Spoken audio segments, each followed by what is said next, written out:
হিজৰাবিলাকৰ কাৰণে চৰকাৰে একো ব্যৱস্থা কিয় নলয়?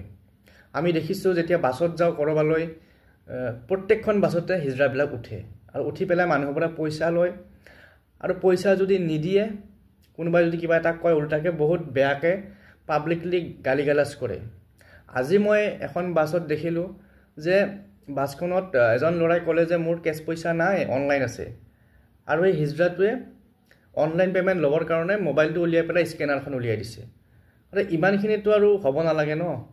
তাৰোপৰি আৰু এটা প্ৰব্লেম আছে যে আমি যেতিয়া বাছত যাম, বাছত আৰু অন্য যিবিলাক ধৰক কাৰোবাৰ চকু নাই, অন্ধ বা কাৰোবাৰ হাত ভৰি নাই, এইবিলাক মানুহ বাছত উঠে কেতিয়াবা, আৰু আমি এতিয়া সিহঁতক পইচা দিম নে হিজৰাবিলাকক পইচা দিম?